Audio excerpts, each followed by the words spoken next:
To pi study circle. My name is Anjum और आज की इस वीडियो में मैं क्लास 10 IAS इकोनॉमिक्स जिसका कोड 214 है। मैं इसका चैप्टर 11 जिसका नाम है कीमत और मात्रा का निर्धारण मैं इस चैप्टर के सभी most important questions with answers आप सभी के साथ इस वीडियो में डिस्कस करने वाली हूँ। और पिछले सभी चैप्टर्स के मोस्ट इंपोर्टेंट क्वेश्चंस मैं पिछली वीडियोज़ में आप सभी के साथ डिस्कस कर चुकी हूँ और पिछली वीडियोज़ का लिंक नीचे डिस्क्रिप्शन बॉक्स में है। तो चलिए गाइस देखते हैं कि इस चैप्टर में कौन कौन से मोस्ट इंपोर्टेंट क्वेश्चन है। गाइस मैं आगे बढ़ने से पहले आप सभी से कहना चाहती हूँ कि अगर आपको हमारी ये वीडियो पसंद आए तो लाइक करना, और अगर आप हमारे चैनल पर न्यू है तो चैनल को सब्सक्राइब करना तो बिल्कुल ना भूलना। और गाइज अगर आपको हमारी वीडियो हेल्पफुल लगे तो आप अपने सभी फ्रेंड्स के साथ इस वीडियो को शेयर करना बिल्कुल भी ना भूलना। तो चलिए गाइस देखते हैं कि इस चैप्टर में कौन कौन से मोस्ट इंपोर्टेंट क्वेश्चंस हैं। हमारा पहला क्वेश्चन है कि कीमत से क्या अभिप्राय है, यानी गाइस प्राइस का क्या मीनिंग है। मुद्रा की मात्रा यानी पैसों की क्वांटिटी जो एक क्रेता यानी जो एक कंज्यूमर होता है वस्तु या सेवा की एक इकाई के बदले में विक्रेता यानी सेलर को देता है, वह वस्तु या सेवा की कीमत कहलाती है। यानी गाइस कीमत प्राइस होता क्या है, जब आप किसी बाजार में किसी वस्तु को खरीदने के लिए जाते हैं ना और उसके बदले में आप एक कीमत चुकाते हैं, आप उसके बदले में उस वस्तु को खरीदने के बदले में जो पैसे देते हैं उसी क्या कहा जाता है, उसी कीमत कहा जाता है।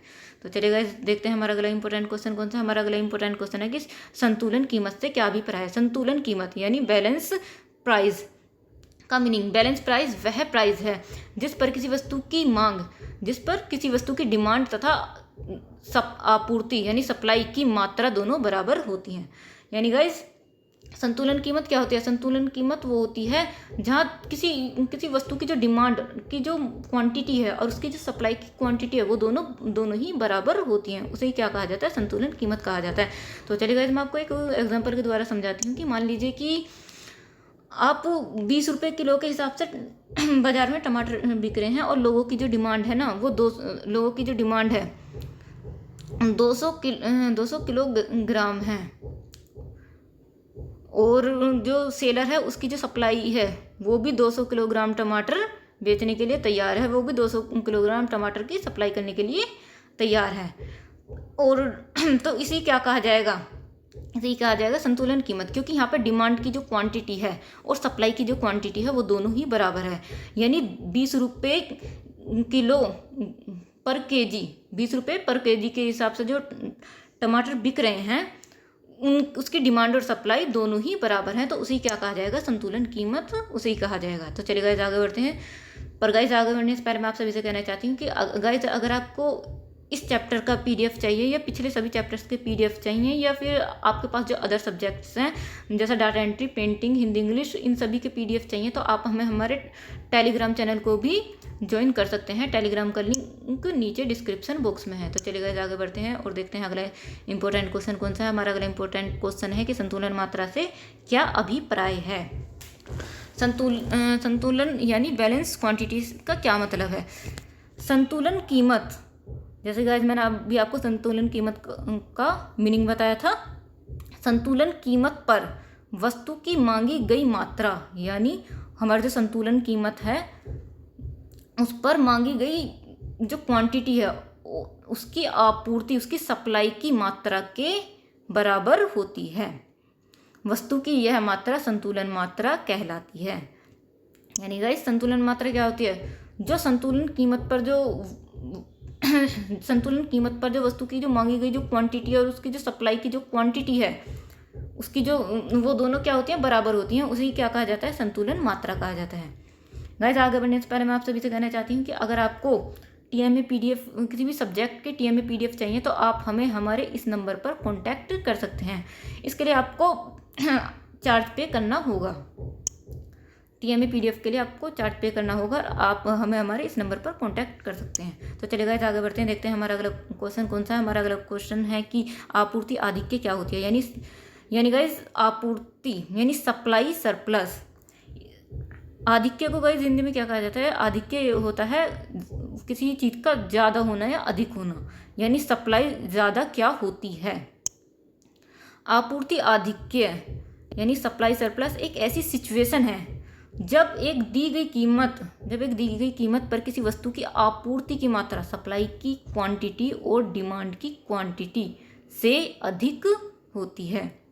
यानी गाइस आपूर्ति आधिक्य क्या होती है, जो एक कीमत दी होती है गाइस उस पर किसी वस्तु की सप्लाई की जो मात्रा होती है उसकी डिमांड की मात्रा से ज़्यादा होती है, जैसे गाइस मैंने अभी आपको ऊपर एक एग्जांपल बताया था कि 20 रुपये पर केजी के हिसाब से जैसे टमाटर बिकते हैं मार्केट में, तो यहाँ पर क्या होगा, यहाँ पर जो सेलर की जो सप्लाई की जो क्वांटिटी है वो है 200 केजी और लोगों की जो डिमांड है वो कितनी है 150 केजी। तो यहाँ पर गाइस क्या कहा जाएगा कि सप्लाई की मात्रा ज़्यादा है यहाँ पे और डिमांड की जो मात्रा है वो कम है, तो आपूर्ति आधिक्य उसी कहा जाता है गाइस कि जब आपूर्ति की जो मात्रा होती है वो ज़्यादा होती है डिमांड की मात्रा से, उसी आपूर्ति आधिक्य कहा जाता है। तो चलिए गाइस आगे बढ़ते हैं, अगला क्वेश्चन देखते हैं। हमारा अगला क्वेश्चन है कि किसी वस्तु की कीमत पर क्या प्रभाव पड़ता है, यानी किसी वस्तु के प्राइस पर, किसी सामान के प्राइस पर क्या इफेक्ट पड़ता है जब दी हुई कीमत पर, जो एक कीमत होती है उसकी दी हुई कीमत पर किसी वस्तु की मांग की मात्रा, यानी किसी वस्तु की जो डिमांड होती है उसकी क्वांटिटी उसकी आपूर्ति की मात्रा से ज़्यादा होती है। यहाँ पे यानी गाइस कि मांग की जो मात्रा है, डिमांड की मात्रा ज़्यादा है आपूर्ति की मात्रा से, तो वस्तु की कीमत क्या होगी, यानी गाइस डिमांड ज़्यादा है और सप्लाई कम है, तो प्राइस क्या होंगे, प्राइस तो कीमत तो बढ़ेगी उस वस्तु की। अगला पॉइंट देखते हैं। हमारा अगला पॉइंट है कि किसी वस्तु की आपूर्ति की मात्रा यानी सप्लाई की क्वांटिटी उसकी डिमांड की क्वांटिटी से ज़्यादा है। यहाँ पर क्या है, आपूर्ति की मात्रा ज़्यादा है यानी सप्लाई ज़्यादा हो रही है और डिमांड कम है, तो उस वस्तु का, उस सामान का प्राइस क्या होगा, कीमत घटेगी, क्योंकि सप्लाई की क्वांटिटी ज़्यादा है और डिमांड उस वस्तु की कम हो रही है, तो कीमत तो ऑटोमेटिकली कम होगी। उसी तरीके से हमारा अगला पॉइंट है कि किसी वस्तु की डिमांड की मात्रा, मांग की मात्रा उसकी आपूर्ति की मात्रा के बराबर होती है। यहाँ पर क्या है, यहाँ डिमांड और सप्लाई दोनों की ही क्वांटिटी क्या है, बराबर है, तो क्या होगा, प्राइस पहले के जैसे ही रहेंगे यानी पूर्वत रहेंगे, उसकी जो वस्तु की जो कीमत है वो पूर्वत यानी पहले जैसी ही रहेगी। तो चलिए गाइस आगे बढ़ते हैं, देखते हैं हमारा अगला इंपॉर्टेंट क्वेश्चन कौन सा है। गाइस हमारा अगला मोस्ट इंपॉर्टेंट क्वेश्चन ये है कि किसी वस्तु की संतुलन कीमत कैसे प्रभावित होगी यदि वस्तु की बाजार मांग उसकी आपूर्ति से अधिक है, या फिर इस क्वेश्चन को इस तरीके से लिख सकते हैं कि किसी वस्तु की संतुलन कीमत का निर्धारण कैसे होता है। गाइस ये जो क्वेश्चन है, ये हमारे और जो क्वेश्चन है वो सभी भी इम्पोर्टेंट हैं, बट ये जो क्वेश्चन है ये मोस्ट इम्पोर्टेंट क्वेश्चन है, क्योंकि ये गाइस ये पिछले कुछ एग्जाम पेपर में लगातार आया है। तो इस क्वेश्चन को अच्छी तरीके से आप तैयारी कर लेना, क्योंकि ये एग्जाम के पॉइंट ऑफ व्यू से मोस्ट इम्पोर्टेंट क्वेश्चन है, तो इसकी तो आप अच्छी तरीके से तैयारी कर ही लेना। तो चलिए गाइस इसका आंसर देखते हैं कि व्यवहारिक जीवन में जिस कीमत पर एक विक्रेता या फर्म, आम जिंदगी में जिस प्राइस पर एक विक्रेता यानी एक सेलर या फर्म किसी वस्तु को बेचना चाहता है, उसकी आपूर्ति की मात्रा उसकी मांग की मात्रा से अधिक या कम हो सकती है। जैसे गाइस आम जिंदगी में कोई सेलर या कोई जो फर्म होती है अपने सामान को जब वो सेल करना चाहता है, तो उसकी जो सप्लाई की जो क्वांटिटी होती है, आपूर्ति की जो मात्रा होती है उसकी मांग की मात्रा से यानी सप्लाई की जो मात्रा है उसकी डिमांड से कम या ज़्यादा हो सकती है। इसलिए यह कीमत वस्तु की संतुलन कीमत नहीं होती है, और इस क्वेश्चन में हमें संतुलन कीमत पता करनी है। अब प्रश्न यह उठता है कि संतुलन कीमत कैसे प्राप्त होती है। सारणी में विभिन्न कीमतों पर दी गई बाजार मांग और बाजार आपूर्ति की अनुसूची पर विचार करो। तो गाइस यहाँ पर एक फॉर्मेट के द्वारा मैं आपको समझाती हूँ कि टमाटरों की कीमत प्रति किलोग्राम रुपयों में इतनी है, और मांग की मात्रा यानी डिमांड की क्वांटिटी पर डे के हिसाब से किलोग्राम में, और आपूर्ति की मात्रा यानी सप्लाई की क्वांटिटी पर डे के हिसाब से किलोग्राम में। जैसे कि सारणी में आप देख ही सकते हैं कि जब टमाटरों की कीमत 20 रुपये, जब टमाटरों की कीमत 20 रुपये प्रति किलोग्राम है, जब गाइस टमाटर की जो कीमत है वो 20 रुपये प्रति किलोग्राम है, तो जो सेलर है वो 300 किलोग्राम टमाटर बेचने को तैयार है। यहाँ पर सप्लाई सेलर कितनी करना चाह रहा है, 300 किलोग्राम टमाटर, लेकिन क्रेता केवल 100 किलोग्राम टमाटर खरीदना चाहते हैं। लेकिन यहाँ पर गाइस जो क्रेता हैं, जो कस्टमर्स हैं वो सिर्फ 100 किलोग्राम टमाटर खरीदना चाहते हैं, तो यहाँ पर सप्लाई क्या हो रही है, यहाँ पर सप्लाई ज़्यादा हो रही है और डिमांड कम है 20 रुपये किलो के हिसाब से, तो ये इसे संतुलन कीमत नहीं कहा जाएगा। यदि कीमत घटकर 18 रुपये प्रति किलोग्राम रह जाती है, यानी गाइस जब कीमत 18 रुपये प्रति किलोग्राम हो जाती है तब आपूर्ति की मात्रा तो घटकर 250 किलोग्राम हो जाती है, और जो डिमांड होती है लोगों की, जो क्रेताओं की डिमांड की जो मात्रा होती है वो बढ़कर 150 किलोग्राम हो जाती है।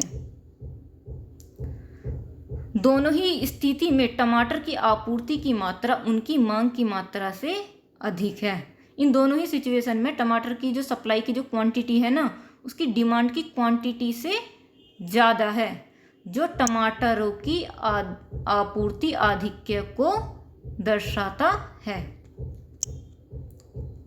परिणाम स्वरूप टमाटरों की कीमत में और गिरावट होगी। अब आपूर्ति आधिक्य के कारण टमाटरों की कीमत 16 रुपये प्रति किलोग्राम हो जाती है।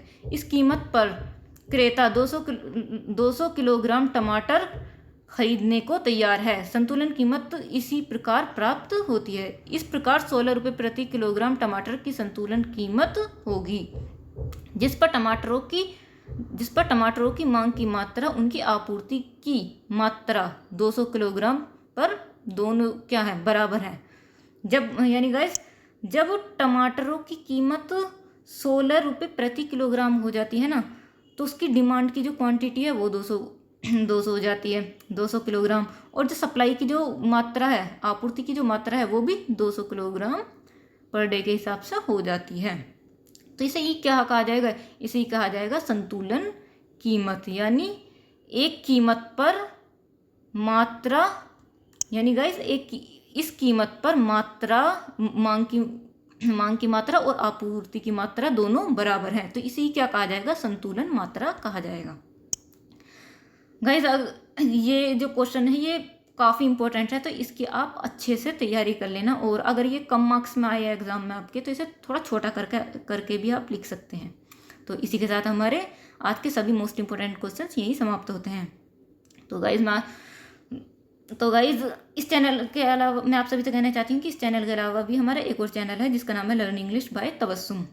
इस चैनल पर क्लास 10th वाले बच्चों का जो इंग्लिश का जो सब्जेक्ट्स है ना, उस इंग्लिश के सभी चैप्टर्स के मोस्ट इंपॉर्टेंट क्वेश्चंस की वीडियोस की क्लासेस चल रही हैं, और ग्रामर की भी क्लासेस चल रही हैं। अगर तो आप हमारे इस दूसरे चैनल को भी फॉलो कर सकते हैं जिसका नाम है लर्न इंग्लिश बाय तबस्सुम। तो चलिए इसी के साथ हम अगली वीडियो में अगले चैप्टर के मोस्ट इंपॉर्टेंट क्वेश्चन के साथ मैं आप सभी के साथ अगली वीडियो में मिलती हूँ। तब तक के लिए keep study in pass study.